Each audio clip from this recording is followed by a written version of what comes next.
और आगाज करेंगे बिहार की बड़ी और अहम खबरों के साथ। बता दें कि नितिन नवीन बीजेपी के निर्विरोध 12वें राष्ट्रीय अध्यक्ष बन गए हैं और आज यानी मंगलवार को बीजेपी मुख्यालय में इसका ऐलान किया गया। इस मौके पर पीएम मोदी ने उन्हें माला पहनाकर स्वागत किया। इस दौरान मंच पर बीजेपी के सभी दिग्गज नेता मौजूद रहे। देखिए ये खास रिपोर्ट।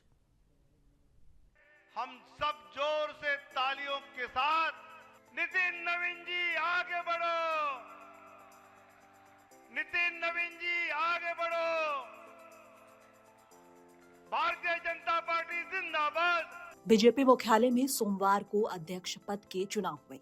किसी और उम्मीदवार का नामांकन न होने से नितिन नवीन निर्विरोध चुनकर आए। नितिन को 14 दिसंबर 2025 को पार्टी का कार्यकारी अध्यक्ष बनाया गया था, लेकिन अब वो 12वें राष्ट्रीय अध्यक्ष बन गए हैं। बता दें बीजेपी के लगभग सभी मुख्यमंत्री, पार्टी की राज्य इकाई के प्रमुख नेता राष्ट्रीय अध्यक्ष के चुनाव प्रक्रिया में भाग लेने के लिए बीजेपी के दिल्ली मुख्यालय पहुंचे थे। चुनाव प्रक्रिया पूरी होने के बाद आज नए पार्टी अध्यक्ष के नाम की घोषणा कर दी गई। इस मौके पर पीएम नरेंद्र मोदी ने मंच से खास संदेश दिया।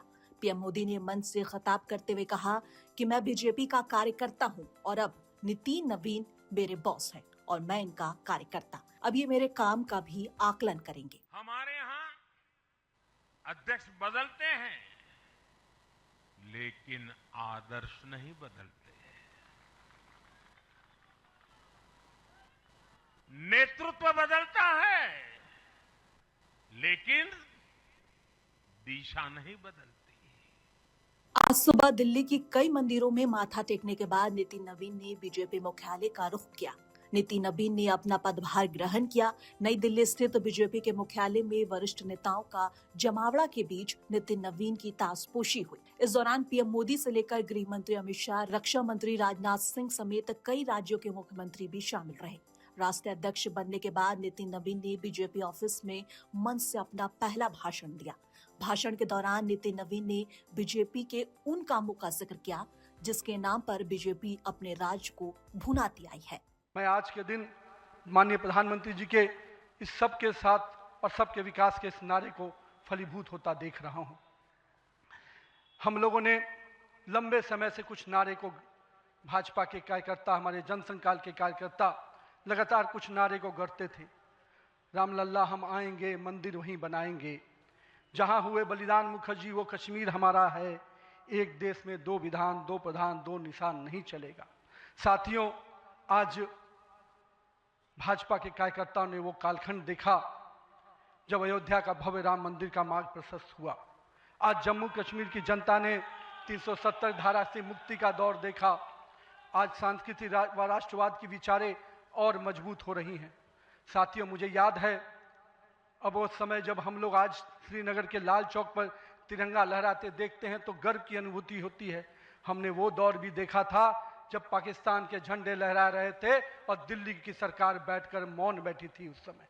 मंच पर मौजूद बीजेपी के पूर्व राष्ट्रीय अध्यक्ष जेपी नड्डा ने नितिन नवीन को मुबारकबाद दिया और तमाम कार्यकर्ताओं की तरफ से स्वागत भी किया। यह आज बहुत ही ऐतिहासिक अवसर है जब भारतीय जनता पार्टी जैसी दुनिया की सबसे बड़ी पार्टी के राष्ट्रीय अध्यक्ष के रूप में हमारे नौजवान, ऊर्जावान, प्रतिभावान राष्ट्रीय अध्यक्ष श्री नितिन नवीन जी आज ये पदभार संभाल रहे हैं। मैं अपनी ओर से और करोड़ों कार्यकर्ताओं की ओर से उनको बहुत बहुत शुभकामनाएं देता हूं और इस विश्वास के साथ कि यह महान पार्टी जिसे श्यामा प्रसाद मुखर्जी जी के नेतृत्व में भारतीय जनसंघ से वैचारिक पृष्ठभूमि में आगे बढ़ने का सौभाग्य मिला, दीनदयाल उपाध्याय जी का कठोर परिश्रम के माध्यम से पार्टी को देश भर में विकसित करने का सौभाग्य मिला और उसी को आगे बढ़ाते हुए अटल बिहारी वाजपेयी जी, अडवाणी जी, सुंदर सिंह भंडारी जी, कुशाभाऊ ठाकरे जी, ऐसे महान लोगों ने इस पार्टी को आगे बढ़ाने का काम किया है ऐसी महान पार्टी के आप 12वें राष्ट्रीय अध्यक्ष के रूप में आपने जिम्मेवारी संभाली है। आपको बहुत बहुत बधाई और बहुत बहुत शुभकामनाएं। बता दें, नितिन नवीन पहले बिहारी हैं जो बीजेपी के राष्ट्रीय अध्यक्ष बने हैं। इसको लेकर बिहार में एक अलग उत्साह है। बिहार के उप मुख्यमंत्री विजय सिन्हा से लेकर मंत्री दिलीप जायसवाल और सांसद मनोज तिवारी तक सब ने अपनी खुशी जाहिर की है। हमारे लिए तो एक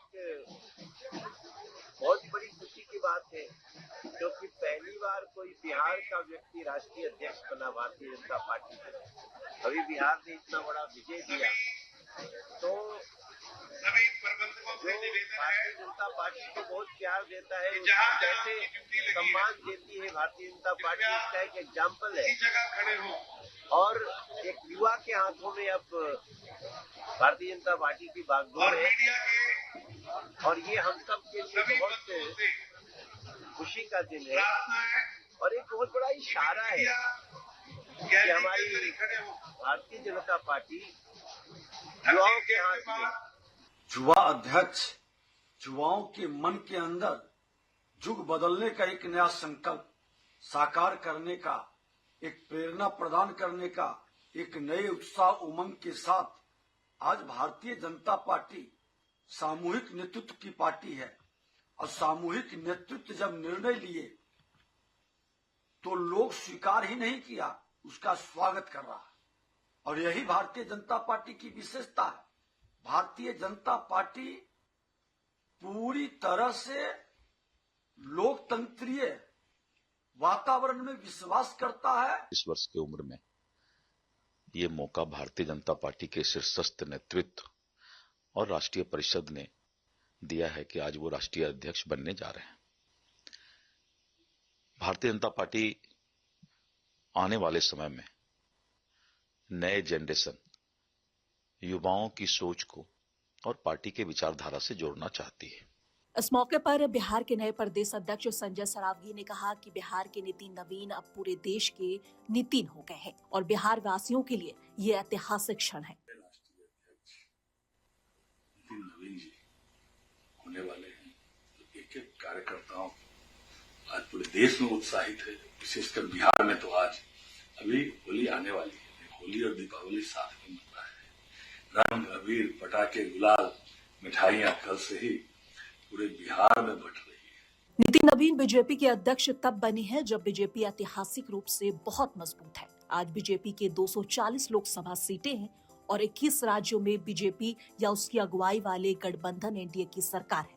राज्यसभा में भी बीजेपी के 99 सांसद हैं। ऐसे में सवाल उठता है कि नितिन नवीन के सामने आगे किस तरह की चुनौती होगी, जिस पर सबकी निगाहें टिकी होंगी। ब्यूरो रिपोर्ट, मुंसिफ टीवी। हम सब जोर से तालियों के साथ नितिन नवीन जी आगे बढ़ो, नितिन नवीन जी आगे बढ़ो, भारतीय जनता पार्टी जिंदाबाद। बीजेपी को नया राष्ट्रीय अध्यक्ष मिल गया है। नितिन नवीन को पार्टी का 12वां राष्ट्रीय अध्यक्ष चुना गया है। आज बीजेपी मुख्यालय में उनके नाम का आधिकारिक ऐलान कर दिया गया। इस खबर से बीजेपी कार्यकर्ताओं में खुशी की लहर दौड़ गई है। भोजपुर जिले के बड़हरा से बीजेपी विधायक रघुवेंद्र प्रताप सिंह ने अपने आवास पर पटाखे फोड़े और मिठाइयां बांटी। उन्होंने कहा है कि नितिन नवीन युवा नेता है और उनके नेतृत्व में बीजेपी को देश भर में मजबूती मिलेगी। खास करके हमारे राज्य को जो मिला है, इसके लिए हम लोग जीवन भर अपने पार्टी नेतृत्व के आभारी रहेंगे और इस विश्वास के साथ आज हम लोग इसे एक उत्सव के रूप में मना रहे हैं कि पार्टी हमारी एक उत्सव के रूप में ही भविष्य में आगे निरंतर बढ़ती चली जाए और सारे देश में नहीं विश्व में एक कीर्तिमान स्थापित करे।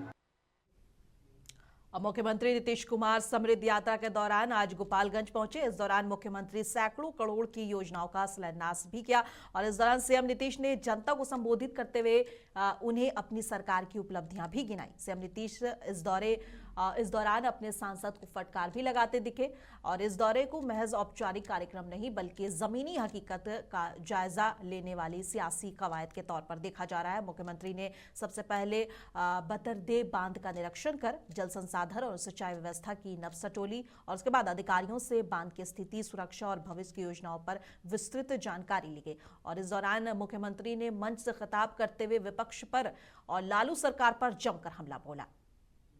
विकास के काम में लगे हुए, लेकिन जरा जान लीजिए कि जिस समय हम लोग आए थे 24 नवंबर 5 को और उसके पहले वाली जो सरकार थी तो वो लोग का क्या हाल था, कितना दिन काम किया था जी।